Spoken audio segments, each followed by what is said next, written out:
Hello दोस्तों, विद्यालय अध्यापक नियमावली 2023 जैसे ही कैबिनेट से पास हुई, सभी शिक्षकों एवं शिक्षक अभ्यर्थियों में एक खुशी की लहर दौड़ी।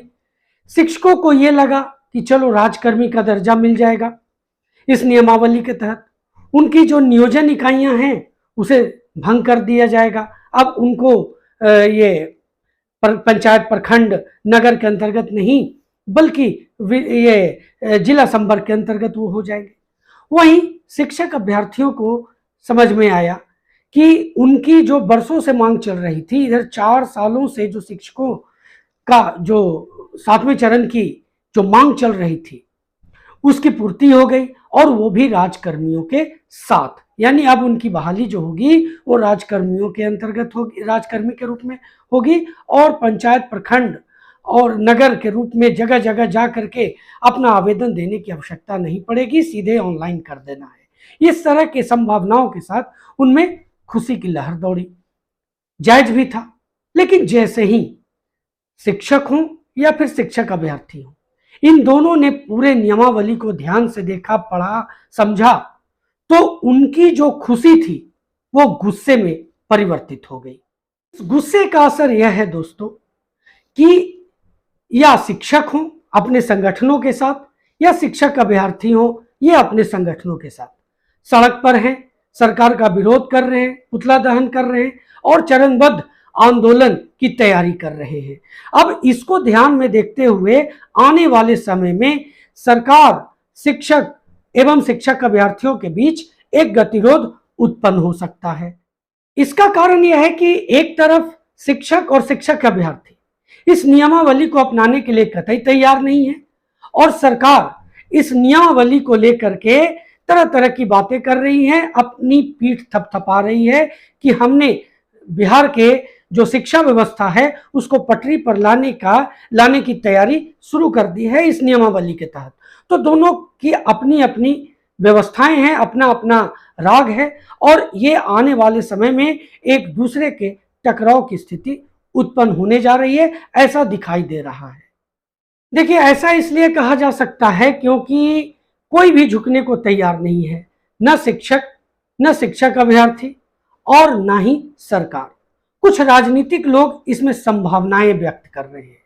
वो संभावनाएं भी तरह तरह की हैं, उसके बारे में भी आज हम लोग बात करेंगे कि क्या ये संभावनाएं बता रहे हैं, क्या बीच का रास्ता निकाला जा सकता है जिससे इन तीनों के बीच जो गतिरोध है उसको कम किया जाए और इसको सही दिशा में इस 7वें चरण की बहाली भी हो जाए, शिक्षकों के भी जो मांगे थी बरसों से उसकी भी पूर्ति हो जाए और सरकार भी अपनी बात को रख सके। इस पर विशेष चर्चा आज हम लोग इस वीडियो के माध्यम से करेंगे, लेकिन इसके पहले हम लोग इन तीनों के मत को समझ लेते हैं। शिक्षकों का मत, शिक्षक अभ्यर्थियों का मत और सरकार का मत, और उसके बाद हम लोग देखेंगे कि क्या बीच का रास्ता। इन तीनों के मत को अगर समझ लेंगे तो आपको भी एक समझ में आएगा, और मैं भी आज अपने चैनल के माध्यम से अपनी बात रखने जा रहा हूं कि बीच का रास्ता क्या निकल सकता है, और ये आपके हित में मैं अपनी बातों को रखूंगा। जो शिक्षक, शिक्षक अभ्यर्थी और सरकार, इन तीनों के लिए बहुत जरूरी हो सकता है, नहीं तो आने वाले समय में एक समस्या उत्पन्न हो सकती है। तो चलिए पहले इन तीनों के जो मत हैं उसको ध्यान से देखते हैं। तो सबसे पहले बात करेंगे कि शिक्षकों का क्या मत है।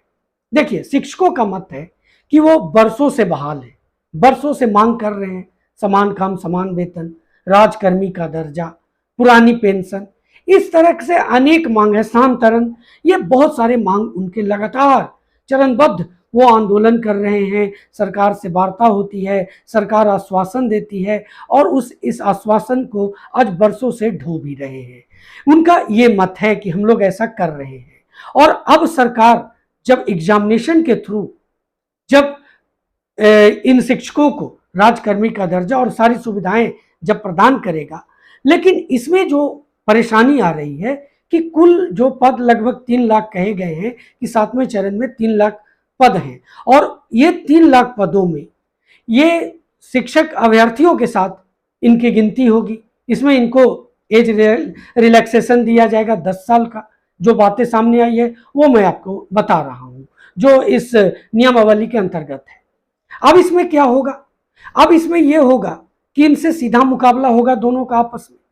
तो इसमें तो समस्या, पिछले वीडियो में भी मैंने ये बातें आपके बीच में रखी थी, ये समस्या उत्पन्न होगी। ये 3 लाख पद ही हैं, उनमें शिक्षक आएंगे कि शिक्षक अभ्यर्थी आएंगे? अब ये बहुत बड़ा प्रश्न है। इनका जो मत है कि ये समस्या है, इसलिए क्या किया जाए, इसमें इनका जो कि भाई हम लोगों को पूरी तरह से राजकर्मी का दर्जा दे दिया जाए और ये जो 3 लाख पद है वो शिक्षक अभ्यर्थियों के लिए रखा जाए, क्योंकि इसमें पे प्रोटेक्शन का भी कहीं किसी भी तरह से कोई भी जिक्र नहीं है। यानी अगर ये किसी तरह से राजकर्मी के दर्जा के लिए जो एग्जामिनेशन में ये बैठेंगे और वो पास कर जाते हैं तो पे प्रोटेक्शन की बात इसमें नहीं कही गई है और ये क्लियर नहीं है। हो सकता है आगे ये क्लियर हो जाए, तो ये समस्या उत्पन्न हो सकती है कि उनके साथ जो नए अभ्यर्थी आएंगे दोनों का सेम कंडीशन हो। अगर बहुत होगा तो इनका जो पहले से प्रोटेक्शन मिलता भी है तो जो पहले से चला आ रहा है कहीं वही ना मिल जाए, तो कुछ विशेष 1000-2000 का फायदा होगा, उससे ज्यादा नहीं हो सकता है। तो ये इनका मत है। अब शिक्षकों के मत को जानने के बाद हम लोग शिक्षक अभ्यर्थियों के मत को समझते हैं। देखिए, उनका कहना है कि सरकार ने उन्हें ठगा है इस नियमावली के द्वारा, क्योंकि अब सोच लीजिए वो कतार में खड़े हैं कि उन्हें अब नौकरी मिलेगी 7वें चरण के लिए, लेकिन उन्हें अब अपना सर्टिफिकेट घर पर रखना पड़ेगा और सबसे पहले एक एग्जामिनेशन से गुजरना होगा और उसके बाद अगर उसके अंतर्गत ये आते हैं तब ये सर्टिफिकेट को लेकर के काउंसलिंग करवाएंगे। लेकिन उनका कहना है कि एक परीक्षा क्यों, जब पहले ही उन्होंने 2 परीक्षाएं पास की हैं। एक जब वो बीएड या डीएलएड तो अभी साल 2 साल से शुरू हुआ है, लेकिन उसके पहले बीएड की बात करें तो बीएड भी एंट्रेंस एग्जाम से ही ये अभ्यर्थी किए हैं। अब उसके बाद जब बीएड कंप्लीट हुआ तो ये टीईटी या फिर सीटेट का एग्जाम पास करने के लिए भी ये एग्जामिनेशन फेस किए हैं। अब इन दोनों एग्जामिनेशन से गुजरने के बाद भी इन्हें एग्जामिनेशन क्यों देना पड़ रहा है, जबकि पहले की नियुक्तियां बिना एग्जामिनेशन से हुई है? उनका कहना है कि यह एग्जामिनेशन शिक्षक अभ्यर्थियों के लिए नहीं बल्कि शिक्षकों के लिए है, जिन्हें राजकर्मी के रूप में परिवर्तित करना है। अब दोनों के अपने अपने मत हैं। सरकार का क्या कहना है वो भी सुन लीजिए। सरकार कह रही है कि हम शिक्षा के गुणवत्ता में सुधार करना चाहते हैं।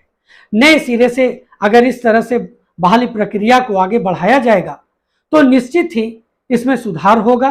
अच्छे अभ्यर्थी आएंगे, अच्छे शिक्षक आएंगे और वो शिक्षा के स्तर को ऊंचा करेंगे, शिक्षा के व्यवस्था को बेहतर करेंगे।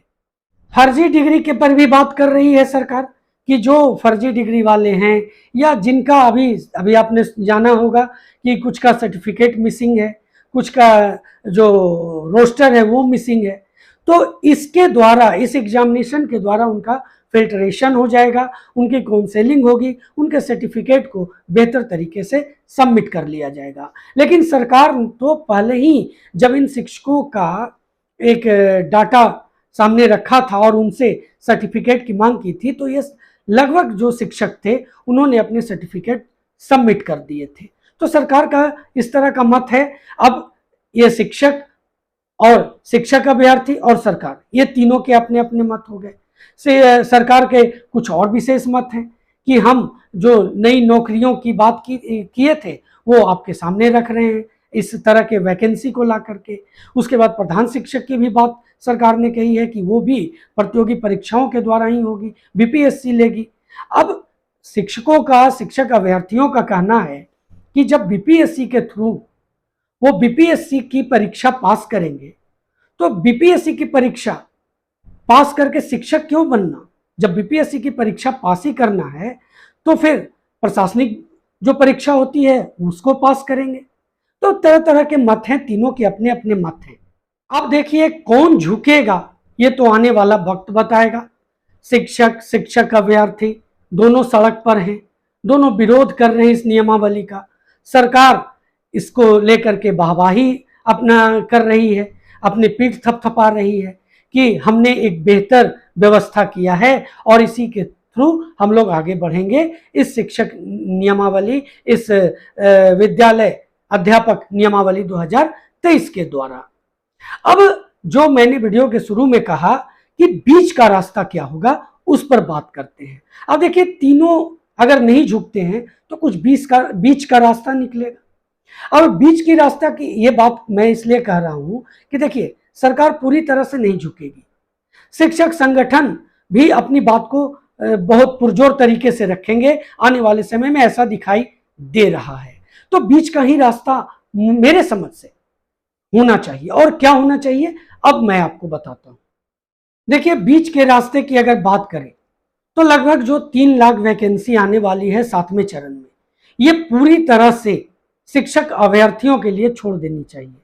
अगर बात है एग्जामिनेशन का, तो एग्जामिनेशन इस तरह का होना चाहिए। अगर सरकार अडिग हो जाती है कि नहीं मुझे एग्जामिनेशन लेना ही है, तो एग्जामिनेशन क्वालिफाइंग होना चाहिए, प्रतियोगी नहीं। क्वालिफाइंग इसलिए मैं कह रहा हूं क्योंकि ये शिक्षक अभ्यर्थी जो है, ये मैंने अभी आपको बताया, ये पहले ही 2 परीक्षाएं पास करके ये शिक्षक बनने के लिए तैयार है।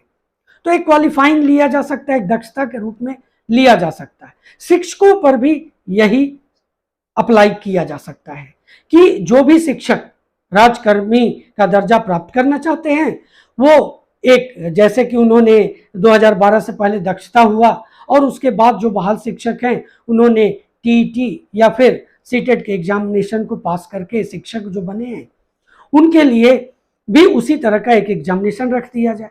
सरकार की भी बात रह जाएगी और शिक्षकों को भी अपने आप में एक स्वाभिमान मिलेगा और शिक्षक भी अपने आप को ठगा हुआ महसूस नहीं करेंगे। तो दोनों का जो एग्जामिनेशन हो अलग अलग हो, अलग अलग पैटर्न पर हो। यानी कि अगर शिक्षकों का हो तो राजकर्मी का दर्जा प्राप्त करने के लिए, और अगर शिक्षक अभ्यर्थियों का जो 3 लाख वैकेंसी 7वें चरण में आने वाली है लगभग, उस पर जो हो वो उनको शिक्षक बनने के लिए ही नहीं बल्कि राजकर्मी का भी दर्जा उन्हें दिलाए। साथ ही साथ जो पुराने शिक्षक हैं उन्हें पे जो प्रोटेक्शन है वो जरूर मिलना चाहिए, क्योंकि ऐसा उनका बरसों से मांग है और उनकी जो मांग है उसको सरकार को जरूर पूरी करनी चाहिए, चाहे उनका हो या शिक्षक अभ्यर्थियों का हो।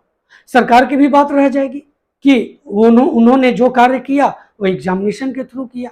तो मेरा एक ये सुझाव है, बाकी आपके ऊपर निर्भर करता है कि आप इसके प्रति क्या सोचते हैं। मेरे कमेंट बॉक्स में जरूर अपना जो भी मैंने अपनी बातों को रखा आपके बीच में, उसको लेकर के अपनी बात को जरूर मेरे कमेंट बॉक्स में रखें और इसी तरह से चैनल पर बने रहें। अगर चैनल पर नए हैं तो चैनल को सब्सक्राइब कर लें, बेल आइकन को जरूर प्रेस करें ताकि आने वाले सभी वीडियोस का नोटिफिकेशन सबसे पहले आपको मिल सके। तो दोस्तों, मिलते हैं अगले वीडियो में, तब तक के लिए जय हिंद।